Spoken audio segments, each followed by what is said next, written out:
வணக்கம் நண்பர்களே. 3ஆம் நாள் பீஜப்பூர் வந்துட்டோம். ஹொஸ்பேட்டையிலேருந்து முதல்ல பார்க்குறது பாரா கமான். இங்கே ஒரு முடிக்கப்படாத ஒரு கட்டிடம். காலையிலே வாக்கிங் வந்தோம், பார்க்குறோம். பீஜப்பூர் 1480 1680 வரை கிட்டத்தட்ட 200 வருஷங்கள் அடில்சா வம்சத்தினர் ஆடப்பட்டது. அங்கே உள்ளார ஒரு 7 வயசா சமாதி இருப்பாருங்க. அது அடில்சா என்னோட நினைவிடம். பாரான்னா 12 வளைவுகளை கொண்டு ஒரு மார்க்கெட் பிளேஸ் தயார் பண்ணுவோன்னு சொல்லி அவர் பண்ணார். அது அன்ஃபினிஷ்டுன்னு சொல்கிறாரு. அது மாதிரி இது ஒரு தொழுகை இடம், பிரம்மாண்டமான ஆர்ச்சி வடிவத்தில். அடுத்தது நாங்கள் பார்க்க போகிறது கோல்கும்பாஸ் அண்டு மியூசியம். அதாவது பீஜப்பூர்லேயே ஒரு நல்ல கட்டிடக்கலைக்கு ஒரு சிறந்த எடுத்துக்காட்டுன்னா இந்த கோல்கும்பாஸ் தான். உலகிலே மிகப்பெரிய கோல்கும்பாஸ் இதுதான் அப்படின்னு சொல்லுவாங்க. நல்ல மியூசியமும் இருக்குது. மியூசியத்தில் வெளியில் அவர்கள் யூஸ் பண்ண பீரங்கிகளையும் அதுக்கு பின்னால்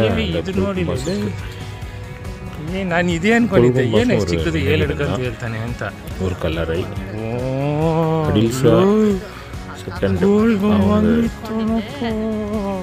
அவங்களுடைய சமாதியும் எப்படி தாஜ்மஹாலுக்கு ஷாஜகான் கட்டினாரோ அது மாதிரி இந்த கோல்கும்பாஸும் ஒரு நினைவிடம் தான். பிரம்மாண்டமான வடிவில் கிட்டத்தட்ட ஒரு 185 அடின்றாங்க. 7 மாடி கட்டிடம். அந்த அளவுக்கு பெருசாக இருக்குன்னு சொல்கிறாங்க. 4 புறத்துலேயும் தூண்கள் இருக்கும். இது மாதிரி தூண், அந்த தூணில் ஸ்டெப்ஸ் போட்டிருப்பாங்க. ஸ்டெப்ஸை ஏறி போகணும். கிட்ட போனால் தான் தெரியுது அதனுடைய பிரம்மாண்டம் எப்படி இருக்குன்னு சொல்லி.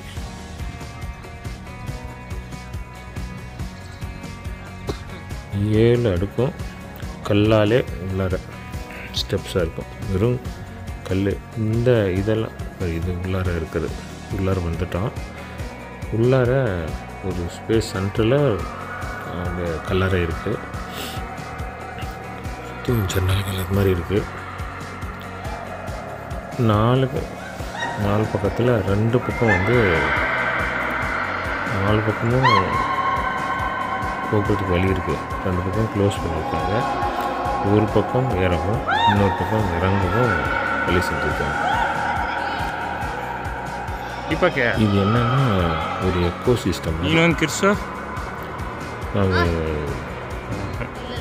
கீழே இருந்து யார் பேசுறது, ஆனால் மேலே யார் எவ்வளோ பெருசு இருந்தாலும் அந்த சவுண்டு எக்கோ அடிக்கும்.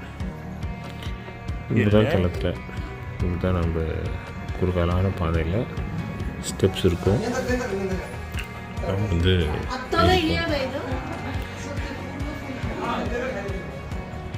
ஒவ்வொரு ஸ்டெப்பும் ஏறி போகும்போது அந்த அளவுக்கு ஏறி வரணும்னு சில பேர் முழங்கால் வலி இருக்கிறவங்க ஏற முடியாது. இதே மாதிரி சில பேர் தலை சுற்றுதுன்னா கீழே இறங்கிடுவாங்க.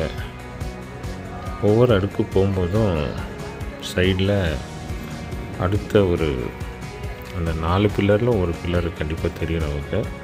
அதை பார்த்துட்டே நம்ம போகலாம். அங்கங்கே கால் வலிக்குதுன்னா சிட்டிங் பிளேஸும் போட்டிருக்காங்க. இது அந்த வேலை செய்யும்போது வீரர்கள் இங்கேருந்து அந்த பக்கம் போனோன்னா அதுக்கான வழி. இந்த கட்டிடம் நல்லா பிளான் பண்ணி செஞ்சுருக்காங்க. இது ஒரு சுரங்கப்பாதை மாதிரி. அவசரமாக எதனா உணவு அதெல்லாம் வேணும் வேலை இருக்கவங்களுக்கு அப்படின்னு சொன்னால் ஒரு லிஃப்ட் மாதிரி சீக்கிரம் போயிடுவோம். இப்போ மேலே வந்துட்டோம். அதுதான் ஒரு குவிமானம். முழுவதுமே வெறும் செங்கலும் சுண்ணாம்பு காரையும் வச்சே கட்டியிருக்காங்க. இப்போ மேலேருந்து பார்க்குறோம்.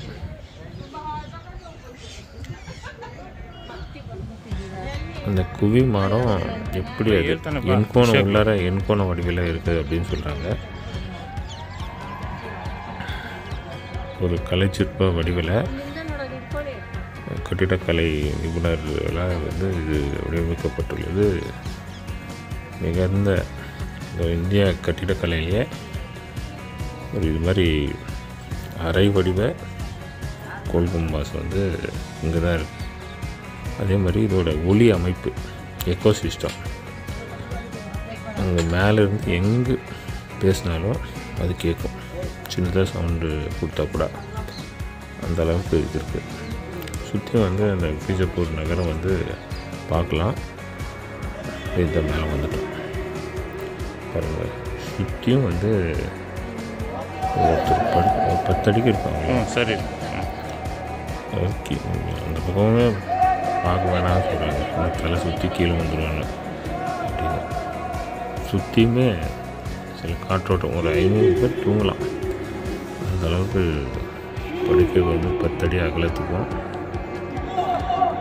இந்த மாடம் குவி மாடம் இருக்குது.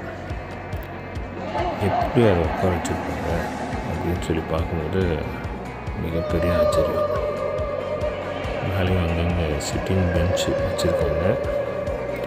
நீங்கள் சவுண்டு கொடுத்தா அது எக்கோ ஆகிறதையும் கவனிக்கலாம். பல பேர் அதை செய்கிறாங்க. கொஞ்சம் வெளியில் இருந்தாலும் அந்த சவுண்டு வந்து கேட்கும்.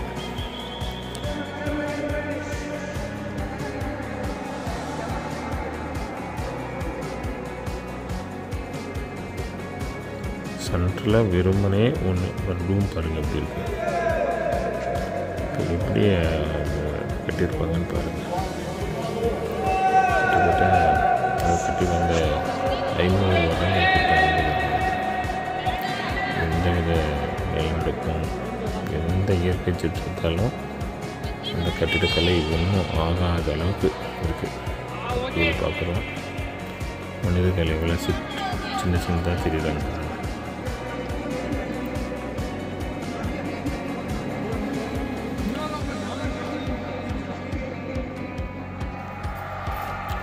கீழே இருக்கிறோம். வெளியே ஒன் பை ஒன்னாக தான் போனோம். கீழே இறங்கிட்டோம். கீழே திருப்பி அதே பிளேஸ் போடுறோம். நல்லா பார்க்கணும். அங்கே வந்து கீழே இருந்தோம். அது வந்து 7 மாடி.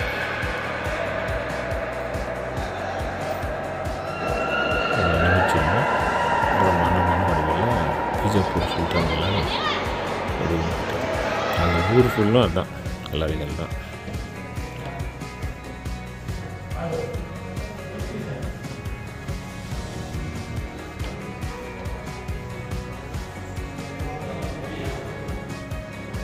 மியூசியம் போகிறோம். மியூசியமும் நல்லா இங்கு கிடைத்த தொல்லியல் துறையால் பீஜப்பூர் சுல்தான்களால் உபயோகப்படுத்தப்பட்ட இந்த எல்லாமே அவங்க யூஸ் பண்ண பாத்திரங்கள் முதற்கொண்டு ஆயுதங்கள் முதற்கொண்டு படைக்கருவிகள், உடைகள், பட்டயங்கள், சான்றிதழ்கள் எல்லாமே இங்கே ஒரு வரலாற்று பொக்கிஷமாக வச்சுருக்காங்க. அந்த ஆயுதத்தெல்லாம் பாருங்கள். அது ட்ரெஸ்ஸு அவங்க போட்டுக்கிறது. போருக்கு செல்லும்போது அந்த கவச உடையை பார்க்கலாம். அவங்க பயன்படுத்திய நாணயங்கள் இதெல்லாம் கூட காட்சி வச்சுருக்காங்க. இது வரும். அடுத்ததாக அதாவது இதுவும் அடில் ஷாவோட நினைவிடங்கள். அவங்க மனைவி ரோசா, இப்ராஹிம் ரோசா அப்படின்னு சொல்லுவாங்க. இது ஒரு அவங்க புனிதமான இடமாக கவனிக்கிறாங்க. உள்ளே போகும்போது செப்பலெல்லாம் கழட்டிட்டு தான் போகணும் அப்படின்னு சொன்னாங்க. அங்கேயும் கல்லறை தான். மசூதியும் வழிபடுறாங்க. ஒரு நினைவு சின்னமாக இதுவும் பார்க்குறாங்க. ஒரு உள்ளார செப்பலெல்லாம் விட்டுட்டு போகிறோம்.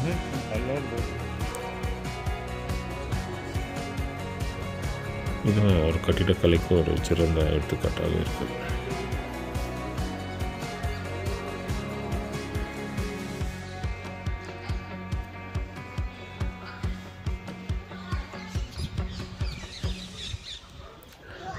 பீஜப்பூர் அப்படின்னா இது ஒரு ஐகான். அந்த குவி மரங்கள், அந்த பில்லர்ஸ் இதெல்லாம் வந்து நல்லா பிரம்மாண்டமாக நல்லா பெருசாக இருக்குது. கோட்டைச்சுவர் பெரும்பாலும் செங்கல்கள் யூஸ் பண்ணியிருக்காங்க. சுண்ணாம்பு காரைகள் இருக்குது.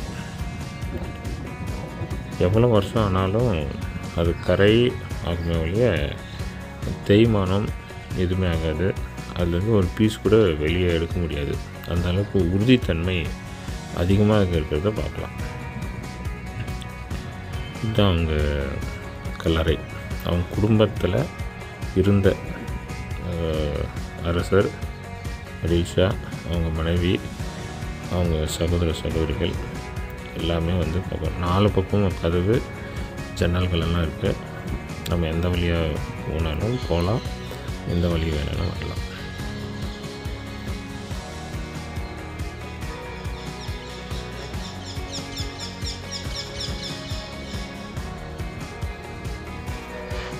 ರೌಂಡ್ ಹೊಡ್ಕೊಂಡಮ್ಮ ಹೋಗಮ್ಮ ಆಮೇಲೆ வந்து குரான் ஓட சிறப்பு அம்சங்களை வந்து வடிவமைச்சு எழுதியிருப்பதை அங்கங்கே ಹೋಗ್ಬಿಟ್ಟು ಆಚೆ ಬಂದ್ಬಿಡಮ್ಮ ಅಷ್ಟೇ. ಒಂದೇ ಸಿಲ್ ಓಟ್ ಬಂದ್ಬಿಡಮ್ಮ ಬರ್ರಿ.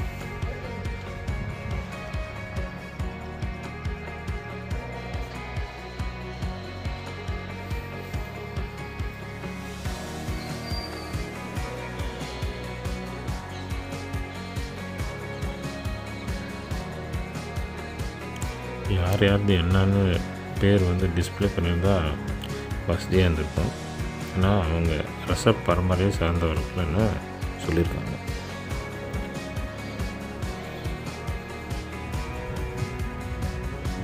வெளியே அங்கெல்லாம் படை வீரர்கள் தங்கும் இடமாகவும் யானைகள், குதிரைகள் அவற்றை வந்து பாதுகாக்கவும் ஏன்னு பண்ணிட்டியா ಅಲ್ಲಿ ಒಂದೊಂದು ರೂಮು இது வந்து அவங்க வழிபாட்டு தலம். ಒಬ್ಬ ರೌಂಡ್ ಮಾಡ್ಕೊಳೋದು ಅವ್ನು ರೌಂಡ್ ಹೋಯ್ತಾನೆ செய்ய எல்லாரும் வந்து பில்லர்ஸ் எல்லாம் போட்டு செஞ்சுருக்காங்க. அக்பர் அல்ல இல்லை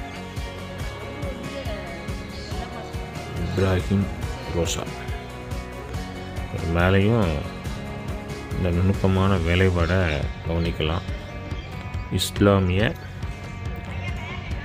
துருக்கி அந்த கட்டிடக்கலைக்கு ஒரு சிறந்த எடுத்துக்காட்டாக நாம் பார்க்கலாம்.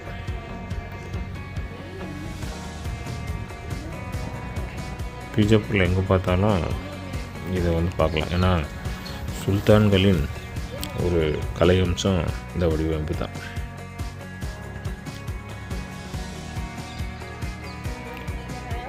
சுற்றியும் புல்வெளிகள் எல்லாம் இருப்பதை நாம் கவனிக்கலாம்.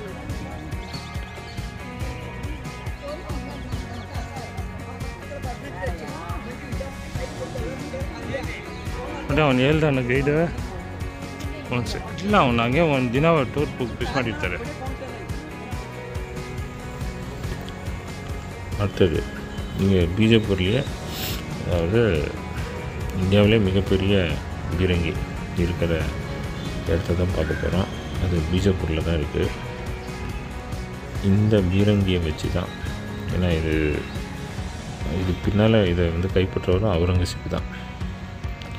பாமினியோட இதை வந்து எல்லாம் தோற்கடிக்கிறதுக்கு விஜயநகரத்தை இந்த பீஜப்பூர் வந்து ஒரு முக்கியமான இடம். பாமினியில் வந்து அகமது நகர், கோல்கொண்டா, பீஜப்பூர், பீடார் இந்த 5 பிளேஸும் வந்து பாமினி சுல்தான்களோட அரசு. டெல்லி சுல்தான்கள் கட்டுப்பாட்டிலும் முகலாயர் கட்டுப்பாட்டிலும் இருந்தது.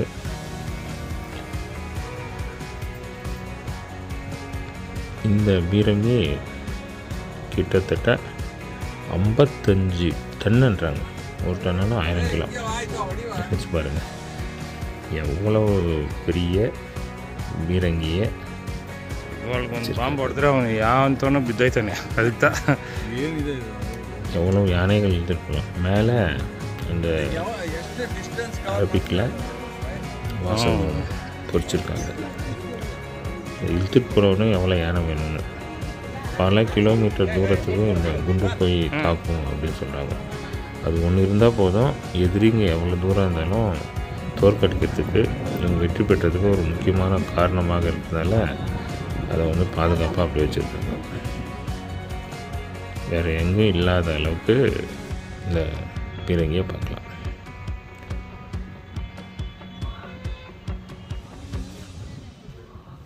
ரெடி. அடுத்தது அங்கே சிவகிரி மலைக்கு வர்றோம். இங்கே சிவகிரியில் பல சிற்பங்களையும் வந்து பார்க்குறோம். அதில் சிவன் 85 அடி சிவனை வந்து நாம் பார்க்க முடியுது. என்ட்ரன்ஸ் சீட் வாங்கிட்டு உள்ளே போனேன். ஒரு விஜயப்பூர்லேருந்து ஒரு 5 கிலோமீட்டர் தொலைவில் ஒரு சிறிய மலை மாதிரி இருக்குது சிவகிரி.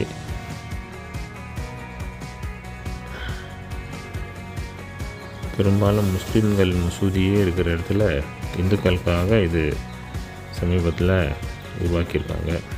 எல்லா விதமான தெய்வங்களும் இங்கே வந்து சிலை சிவன் பெருசாக இருக்கிறதுல இதுக்கு வந்து சிவகிரி அப்படின்னு பேர் வச்சுருக்காங்க.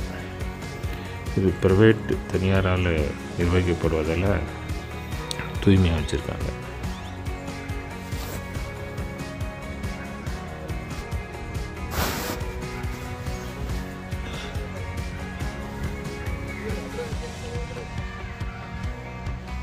சுற்றிலும் நம்ம ஒவ்வொரு சிலையும் நின்று வழிபடலாம். காலை மாலை வந்து கொஞ்சம் இதமாக இருக்கும். மதிய டைமில் வெயில் அதிகமாக இருந்தால் கீழெல்லாம் டைல்ஸ் மாதிரி போட்டிருக்காங்க, கொஞ்சம் கால் சுடுற மாதிரி இருக்கும்.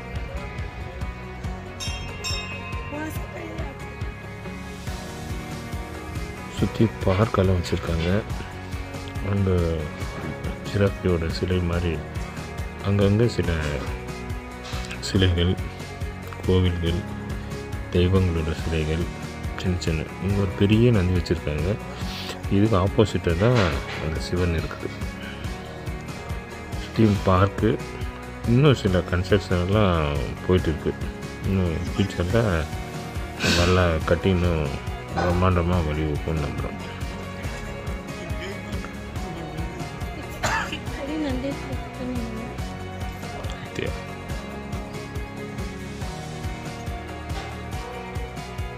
சிறுவர்களுக்கு ஒரு பொழுதுபோக்கு இடமா தனியாக டிக்கெட் வாங்கிட்டு நம்ம போகலாம். ட்ரெயின் சுற்றி பார்க்குறது, சீசா மாதிரி, அது மாதிரி ஒரு என்டர்டெயின்மெண்ட், ஒரு பொழுதுபோக்கு வேணும்னா உங்கள் வழிபாடும் ப்ளஸ் சில்ட்ரன்ஸ்க்காக ஒரு ஹாஃப் டே பிக்னிக் வந்து போகிற மாதிரி இருந்தால் சின்னவங்க முதல் பெரியவங்க கூட அந்த ட்ரெயினில் உட்காந்து போகிறத நம்ம பார்க்கலாம்.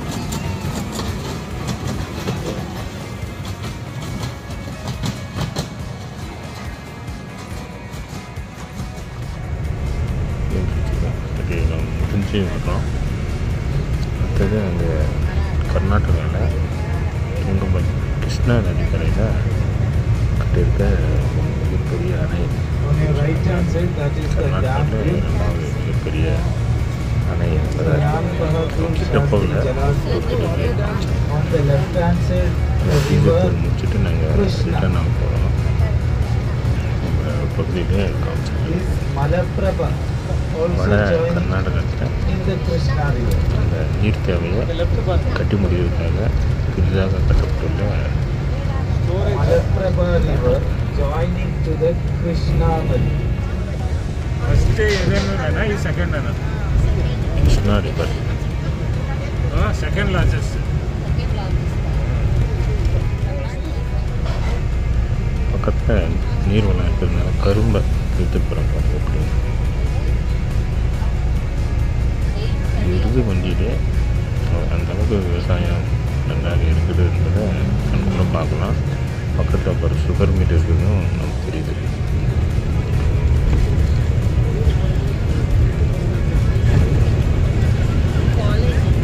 சில ஒர்க்கு கோயிலுங்கெல்லாம் புதுசாக கட்டிட்டு இருக்கிறாங்க, இன்னும் ஓப்பன் ஆகலை. நாம் அடுத்தது கூடல் சங்கமம், அதாவது கிருஷ்ணா ரிவரும் துங்கபத்ரா ரிவரோட கிளை பத்மபிரியா, அந்த 2 நதியும் கூடுற இடத்துல ஒரு கோயில் கட்டியிருக்காங்க. கூடல் சங்கமம் அப்படின்னு பேர். இங்கே கவிஞர் பசவண்ணா அவருடைய ஜீவ சமாதியை பார்க்கலாம். நல்ல அருமையான ஒரு பீஸ்ஃபுல்லான ஒரு இடம். கோயில் வழிபாடு செஞ்சுட்டு பின்னால் மேலே ஏறி போனோம்னா அதுக்கு ஒரு என்ட்ரன்ஸ் டிக்கெட் வாங்கிட்டு உள்ளே போனோம்னா போக வர வழிகள் இருக்குது. மேலே பார்த்தீங்கன்னா கவிஞர்கள் அவங்க எழுதின கவிதைகள் எல்லாம் படிச்சுட்டே போகலாம்.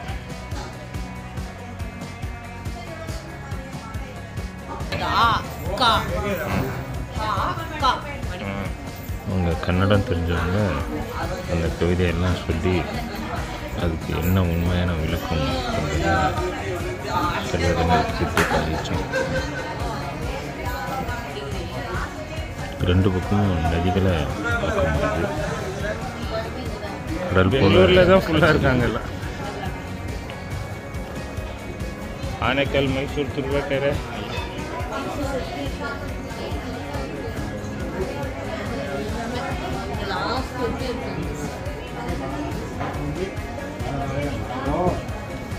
இங்கே சில நேரங்களில் திருவிழா மாதிரி கொண்டாடுறாங்க. இந்த நினைவு நாள் அப்போல்லாம் வந்து கூட்டம் அதிகமாக இருக்கும்.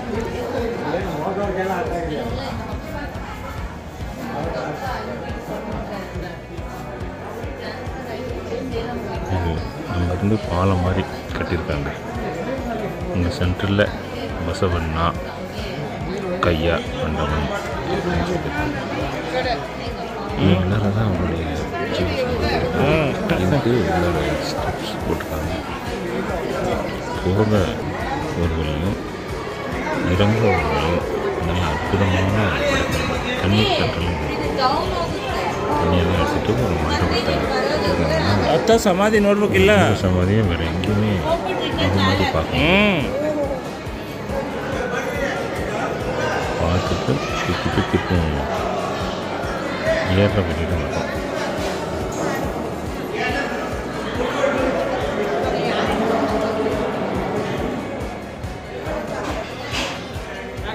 திருப்பம் ரிட்டர்ன் ஆகும். இந்த 2 கூடும் இடத்துல குளித்தல் வேறு அவங்களுக்கு என்ன ப்ராக்டிஸ் இருக்கோ அந்த பகுதியில் அந்த மக்களெல்லாம் அதை செய்கிறாங்க. நாங்களும் போயிட்டு தண்ணியில் இறங்கி தலைமையில் கொஞ்சம் தண்ணி தெளிச்சிக்கிட்டோம். நான் போன பிரிட்ஜ் அதுதான், அது மேலே தான் ஏறி போனோம். அந்த சென்ட்ரலில் தான் அந்த பசவண்ணாவோட ஜீவ சமாதி இருக்குது. கூடல் சங்கமம் நல்ல அமைதியான ஒரு இடம்.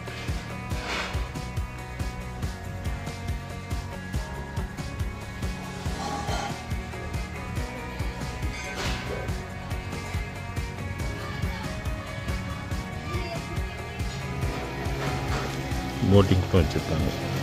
ಕೂಡಲ್ ಸಂಗಮನ ರೌಂಡ್ ಹೊಡ್ಕೊಂಬರ್ತಾನೆ.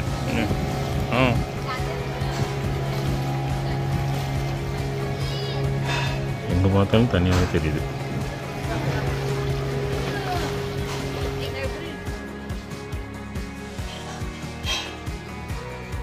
அடுத்தது ஆனந்த மண்டபம் அப்படின்னு எடுத்துக்கணும்.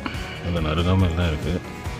இங்கே கன்னடத்துக்கு இலக்கியத்துக்காக அரும்பாடுபட்ட புலவர்கள் கவிஞர்கள் அவங்களெல்லாம் இங்கே சிலையாக வச்சுருக்காங்க.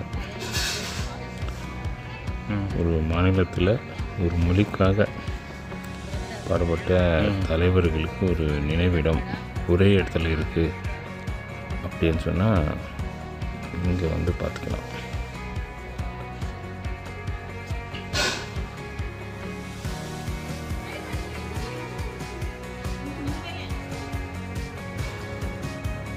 ஒவ்வொரு சிலையும் ஒரு கதை சொல்லும். வரலாற்று சம்பந்தமாக நாம் பார்க்கலாம். முனிவர்கள், ரிஷிகள் எல்லாமே உண்மையான சம்பவங்கள்.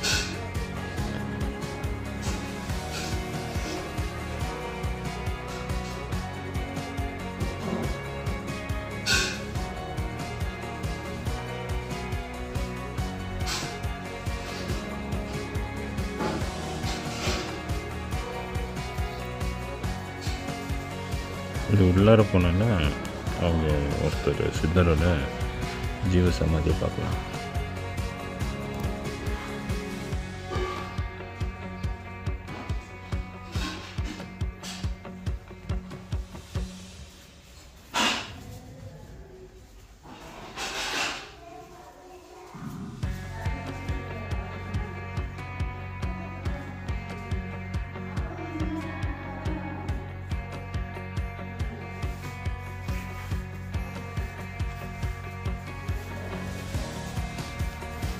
சில இடத்துல இருட்டாகவும் இருக்கும். ஸ்டெப்ஸ் எல்லாம் வச்சுருப்பாங்க. இதுவாக ஏறி இறங்கி உள்ள போகணும். இங்கே தான் ஒரு சித்தரோட ஜீவ சமாதி. மேலே ஏறி போகிறோம். ஒரு வழியாக வந்து இந்த கீழே இறங்கி இந்த ஜீவ சமாதியை பார்த்து திருப்பம் ஒரு வழியாக நம்ம வெளியில் போகலாம்.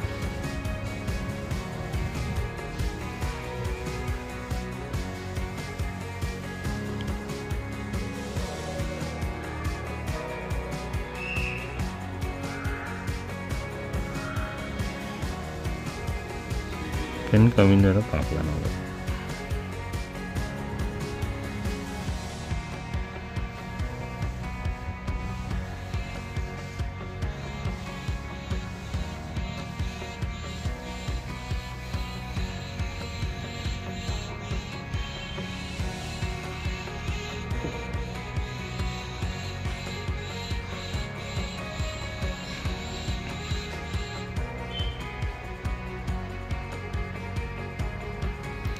ஒரு கவிஞர்களே கொண்டாடும் விதமாக, அவங்கள நினைவு கூறும் விதமாக சிலைகள் ஒரே இடத்துல வடிவமைச்சு அது ஒரு காட்சியாக மாணவர்களுக்கு வந்தால் அதை வந்து நினைவு கூறலாம்.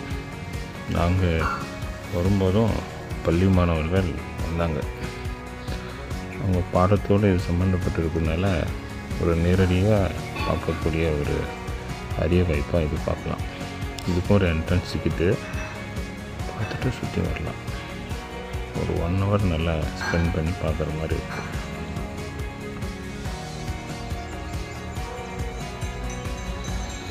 ஆனந்த மடம்